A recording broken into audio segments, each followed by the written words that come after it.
दोस्तों, आज की कहानी है लड़की भली हो या ना हो, लेकिन शादी लड़के की मनपसंद ही करना चाहिए। कहानी पसंद आए तो वीडियो को लाइक और सब्सक्राइब जरूर करना। मुझे ऐसा लगा कि नीरज वही उस खिड़की पर खड़ा है, अभी अपना हाथ हिलाकर मेरा ध्यान आकर्षित करेगा। तभी पीछे से किसी का स्पर्श पाकर मैं चौंकी। मेघा, आप यहाँ क्या कर रही हैं? सब लोग नाश्ते पर आपका इंतजार कर रहे हैं और जमाई जी की नज़रें तो आप ही को ढूंढ रही हैं। छेड़ने के अंदाज में भाभी ने कहा। सब हंसते बोलते नाश्ते का मज़ा ले रहे थे, पर मुझे कुछ अच्छा नहीं लग रहा था। मैं एक ही पूरी को तोड़े जा रही थी। अरे मेघा, खा क्यों नहीं रही हो? बहू, मेघा की प्लेट में गरम पूरियां डालो। माँ ने भाभी से कहा। नहीं, मुझे कुछ नहीं चाहिए, मेरा नाश्ता हो गया, कहकर मैं उठ गई। प्रदीप भैया मुझे ही घूरे रहे थे। मुझे भी उन पर गुस्सा आ रहा था कि आखिर उन्होंने मेरी खुशी क्यों छीन ली, पर वक्त की नजाकत को समझकर मैं चुप ही रही। माँ पापा भी समझ रहे थे कि मेरे मन में क्या चल रहा है। मैं नीरज से बहुत प्यार करती थी, उसके साथ शादी के सपने संजो रही थी, पर सब ने जबरदस्ती मेरी शादी एक ऐसे इंसान से करवा दी जिसे मैं चाहती तक नहीं थी। माँ, मैं आराम करने जा रही हूँ, कहकर मैं जाने ही लगी तो माँ ने कहा। मेघा, तुमने तो कुछ खाया ही नहीं, जूस पी लो, मुझे भूख नहीं है। मैंने माँ से रूखे स्वर में कहा। मेघा, ससुराल में सबका व्यवहार कैसा है और तुम्हारा पति सार्थक तुम्हें प्यार करता है कि नहीं? माँ ने पूछा। सब ठीक है माँ, मन हुआ कि कह दूँ कि आप लोगों से तो सब अच्छे ही हैं। फिर माँ कहने लगी, सबका मन जीत लेना बेटा, अब वही तुम्हारा घर है। माँ बेटी में क्या बातें हो रही है? तभी मेरे पति सार्थक ने कमरे में आते ही कहा। मैं इसे समझा रही थी कि अब वही तुम्हारा घर है, सबकी बात मानना और प्यार से रहना। माँ, आपकी बेटी बहुत समझदार है। थोड़े ही दिनों में मेघा ने सबका मन जीत लिया।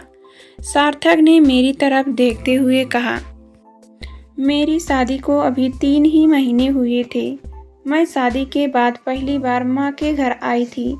हमारे यहाँ आने से सब खुश थे, पर मेरी नज़र तो अभी भी अपने प्यार को ढूंढ रही थी। सार्थक ने रात में कमरे में आकर कहा। मेघा, क्या हुआ? अगर कोई बात है तो मुझे बताओ। जब से यहाँ आई हो बहुत उदास लग रही हो। ऐसी कोई बात नहीं है, मैंने अनमने ढंग से जवाब दिया।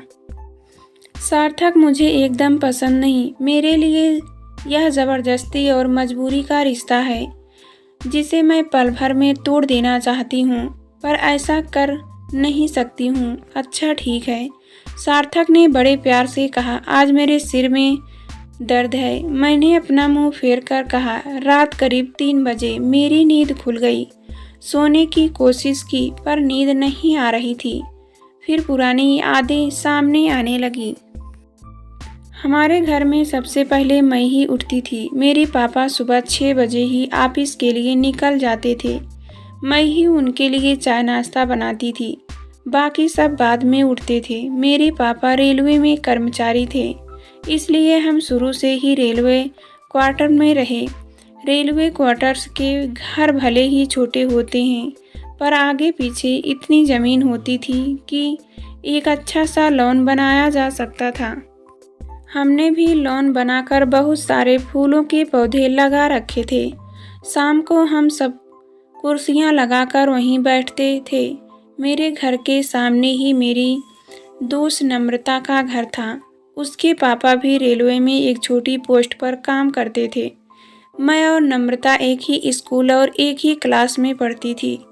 हम दोनों पक्की सहेलियां थीं। बेझिझक एक दूसरे के घर आती जाती रहती थी। एक रोज़ मैं और नम्रता बाहर खड़ी होकर बातें कर रही थी। तभी मेरी नज़र उसके घर की खिड़की पर पड़ी तो देखा कि नीरज यानी नम्रता का बड़ा भाई मुझे एकटक देख रहा है। मुझे थोड़ा अजीब लगा। नीरज भी शक पका गया। मैं अपने घर के अंदर चली गई, पर बार बार मेरे दिमाग में उलझन हो रही थी कि आखिर वह मुझे ऐसे क्यों देख रहा था। मैंने महसूस किया कि वह अक्सर मुझे देखता रहता है। नीरज का मुझे देखना मेरे दिल को धड़का जाता था। शायद नीरज मुझे पसंद करने लगा था। धीरे धीरे मुझे भी नीरज से प्यार होने लगा। हमारी आंखें चार होने लगी। उनकी आंखों ने मेरी आंखों को बताया कि हमें एक दूसरे से प्यार हो गया है। अब तो हमेशा मैं उस खिड़की के सामने जाकर खड़ी हो जाती थी। नीरज की भूरी आंखें और सुनहरे बाल मुझे पागल कर देते थे। हम अब छिप छिप कर मिलने भी लगे थे। सुबह मैं फिर उसी खिड़की के पास जाकर बैठ गई। तभी पीछे से किसी का स्पर्श पाकर मैं हड़बड़ा गई। मेरी सोच पर पूर्ण विराम लग गया। मेघा, तुम कब से यहाँ बाहर बैठी हो? चलो अंदर चाय बनाती हूँ। माँ ने कहा। मैं यहीं ठीक हूँ माँ, आप जाओ, मैं थोड़ी देर में आती हूँ। माँ ने मुझे शंका भरी नज़रों से देखते हुए कहा, तुम अभी तक उस लफंगे को नहीं भूली हो? अरे, सब कुछ एक बुरा सपना समझकर क्यों नहीं भूल जाती हो? उसी में सबकी भलाई है। बेटा, अब तुम्हारी शादी हो चुकी है। अपनी घर गृहस्थी संभालो और अपने पति को प्यार करो। इतना अच्छा जीवन साथी और ससुराल मिली है, एक लड़की को और क्या चाहिए? माँ की बातों से मुझे रोना आ गया। मेरी गलती क्या थी? यही ना कि मैंने प्यार किया, और प्यार करना कोई गुनाह तो नहीं है। अपने पति से कैसे प्यार करूं जब मुझे उनसे प्यार ही नहीं है? अब क्यों रो रही हो? अगर तेरी करतूतों के बारे में जमाई राजा को पता चल गया तो क्या होगा? अरे बेवकूफ़ लड़की, क्यों अपना सुखी संसार बर्बाद करने पर तुली हो? माँ ने गुस्से से कहा। कौन क्या बर्बाद कर देगा माँ जी? सार्थक ने पूछा, जैसे उन्होंने हमारी सारी बातें सुन ली हो। मैं हड़बड़ा कर सोचने लगी। कुछ नहीं जमाई जी, मैं तो मेघा को यह समझाने की कोशिश कर रही थी कि अब पिछली बातें भूल जाओ। यह अपनी सब सहेलियों को याद करके रो रही है। ऐसे कैसे भूल जाएगी अपनी सहेलियों को? स्कूल कॉलेज अपने दोस्तों के साथ बिताया, वह पल ही तो हम कभी भी याद करके मुस्कुरा लेते हैं। सार्थक ने कहा, मेघा, दुनिया अब बहुत ही छोटी हो गई है। हम इंटरनेट के जरिए कभी भी किसी से भी जुड़ सकते हैं। हम माँ के घर 3-4 दिन रहकर अपने घर रांची चल दिए। पटना से रांची करीब 1 दिन का रास्ता है। सार्थक तो सो गए, पर ट्रेन की आवाज़ से मुझे नींद आ रही थी। फिर मैं वहीं सब सोचने लगी कि कैसे मेरे परिवार वालों ने हमारे प्यार को पनपने नहीं दिया। प्रदीप भैया को कैसे भूल सकती हूँ? उनकी वजह से ही मेरा प्यार अधूरा रह गया था। मेरी आंखों के सामने ही उन्होंने नीरज को कितना मारा था। अगर तब नीरज की माँ आकर प्रदीप भैया के पैर न पकड़ती तो शायद वो नीरज को मार ही डालते।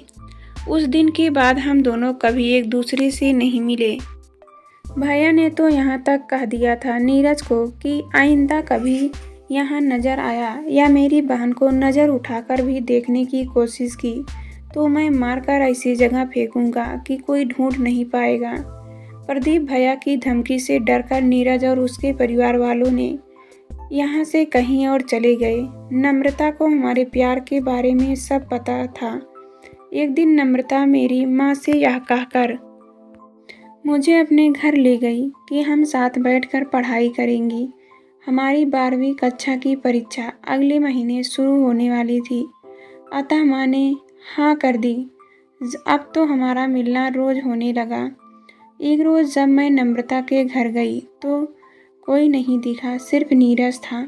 उसने बताया कि नम्रता और माँ बाहर गई है। मैं वापस अपने घर आने लगी, तभी नीरज ने मेरा हाथ अपनी ओर खींचा। नीरज, छोड़ो मेरा हाथ, कोई देख लेगा। मैंने नीरज से कहा, कोई नहीं देखेगा क्योंकि घर में मेरे अलावा कोई है ही नहीं। उसने शरारत भरी नज़रों से देखते हुए कहा। उसकी नज़दीकियाँ देखकर मेरा दिल ज़ोर ज़ोर से धड़कने लगा। मैं अपने आप को नीरज से छुड़ाने की कोशिश कर भी रही थी और नहीं भी। मैंने अपनी आंखें बंद कर ली। तभी उसने मेरे अधरों पर अपना होठ रख दिया। नीरज, यह क्या किया तुमने? यह तो गलत है। इसमें गलत क्या है? हम एक दूसरे से प्यार करते हैं, कहकर उसने मेरे गालों को चूम लिया। किसी को हमारे प्यार के बारे में अब तक कुछ भी पता नहीं था, सिर्फ नम्रता को छोड़कर सुनहरे सपनों की तरह हमारे दिन बीत रहे थे। हमारे प्यार को 3 साल हो गए। नीरज की भी नौकरी लग गई और मेरी भी स्नातक की पढ़ाई पूरी हो गई। अब तो हम अपनी शादी के सपने भी संजोने लगे। मैंने नीरज को अपने मन का डर बताते हुए कहा, नीरज, अगर हमारे घर वाले हमारी शादी नहीं होने देंगे तो हम भागकर शादी कर लेंगे, और अगर वह भी ना कर पाए तो साथ मर सकते हैं ना। बोलो, दोगी मेरा साथ? हाँ नीरज, मैं अब तुम्हारे बिना एक दिन भी नहीं रह सकती हूँ। मैंने उसके कंधे पर अपना सिर रखते हुए कहा। हमें पता ही नहीं चला कि कब प्रदीप भैया ने हमें एक दूसरे के साथ देख लिया था। मेरे और नीरज के रिश्ते को लेकर घर में बहुत हंगामा हुआ। मुझे भैया से बहुत मार भी पड़ी। अगर भाभी बीच में ना आती तो शायद मुझे मार ही डालते। उस वक्त माँ पापा ने भी मेरा साथ नहीं दिया था। जल्दी जल्दी में मेरी शादी तय कर दी गई। इन जालिमों की वजह से मेरा प्यार अधूरा रह गया। कभी माफ़ नहीं करूँगी इन प्यार के दुश्मनों को। हेलो मैडम, ज़रा जगह दो, मुझे भी बैठना है, किसी अनजान आदमी ने मुझे छूते हुए कहा तो मैं चौंक उठी। मैंने कहा, यह तो आरक्षित सीट है। तभी 2 लोग और आ गए और मेरे साथ बदतमीजी करने लगे। मैं चिल्लाई, सार्थक सार्थक, हड़बड़ाकर उठ गए। जब उन्होंने देखा कि कुछ लड़के मेरे साथ छेड़खानी करने लगे हैं तो वे सब पर टूट पड़े। रात थी इसलिए सारे पैसेंजर सोए हुए थे। मैं तो डर गई कि कहीं चाकू वाकू ना चला दे, अतः मैं ज़ोर ज़ोर से रोने लगी। तब तक डिब्बे की लाइट जल गई और मैं पैसेंजर उन बदमाशों को पकड़कर मारने लगे। कुछ ही देर में पुलिस भी आ गई। मेघा, तुम ठीक हो ना? तुम्हें कहीं लगी तो नहीं? नहीं। सार्थक ने मुझे अपने सीने से लगा लिया। उनके सीने से लगते ही लगा जैसे मैं ठहर गई। अब तक तो बेवजह भावनाओं में बहे जा रही थी, जिनकी कोई मंजिल ही न थी। मैं ठीक हूँ, मैंने कहा। सार्थक के हाथ से खून निकल रहा था, फिर भी उन्हें मेरी ही चिंता थी। तभी किसी पैसेंजर ने कहा, आप चिंता ना करें भाई साहब, इन्हें कुछ नहीं हुआ है, पर थोड़ा डर गई है। खून तो आपके हाथ से निकल रहा है। तभी किसी ने आकर सार्थक के हाथों पर पट्टी बांध दी। तब जाकर खून का बहना रुका। मैं यह क्या कर रही थी? इतने अच्छे इंसान के साथ इतनी बेरुखी। सार्थक को अपने से ज़्यादा मेरी चिंता हो रही थी। मैं इतनी स्वार्थी कैसे हो सकती हूँ? अब सार्थक ही मेरी दुनिया है, मेरे लिए सब कुछ है। नीरज तो मेरा प्यार था, सार्थक तो मेरा जीवन साथी है।